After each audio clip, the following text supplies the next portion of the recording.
देशात एलपीजीचा सुरळीत पुरवठा सुनिश्चित करण्यासाठी सुरू असलेल्या प्रयत्नांचा भाग म्हणून एलपीजी घेऊन निघालेलं भारताचं नंदादेवी जहाज आज गुजरातमधल्या वाडीनार बंदरात पोहोचलं असून बंदरावर गॅस उतरवण्याची प्रक्रिया सुरू झाली आहे.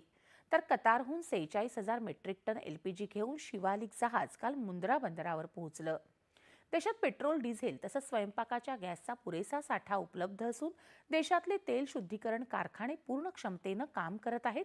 त्यामुळे नागरिकांनी अफवांवर विश्वास ठेवू नये, घाबरून जाऊन सिलेंडर बुकिंग करू नये असं आवाहन पेट्रोलियम मंत्रालयानं केलं आहे. देशभरातल्या 1100 एलपीजी वितरकांवर अचानक धाडी घालून तपास करण्यात आला अशी माहिती मंत्रालयाच्या संयुक्त सचिव सुजाता शर्मा यांनी दिली. त्या आंतरमंत्रालयीन पत्रकार परिषदेत नवी दिल्लीत बोलत होत्या. देशांतर्गत एलपीजी उत्पादन 36% वाढलं असून ऑनलाईन एलपीजी सिलेंडर बुकिंग सुमारे 84% 90% वाढल्याची माहिती त्यांनी दिली. आखाती क्षेत्रातून 286 भारतीय खलाशांना आतापर्यंत सुरक्षित बाहेर काढण्यात आलं आहे. अजूनही पर्शियन आखातात 22 भारतीय जहाजं आणि 611 खलाशी सुरक्षित असल्याचं त्या म्हणाल्या. आतापर्यंत इराणहून 550 जहाजं अर्मेनिया मार्गे भारतात आली अशी माहिती त्यांनी दिली. तेहरान इथला भारतीय दूतावास तिथल्या भारतीयांना 24 तास मदत करण्यासाठी तत्पर आहे.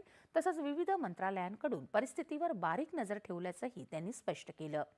28 फेब्रुवारीपासून सुमारे 2,20,000 भारतीय नागरिक युद्धग्रस्त क्षेत्रातून भारतात परत आले आहेत, असं परराष्ट्र व्यवहार मंत्रालयाचे सचिव असीम महाजन यांनी सांगितलं. ओमानच्या सोहर शहरातल्या हल्ल्यात 13 मार्च रोजी मृत्युमुखी पडलेल्या 2 भारतीय नागरिकांचे मृतदेह लवकरच मायदेशी परत आणले जातील असंही ते म्हणाले.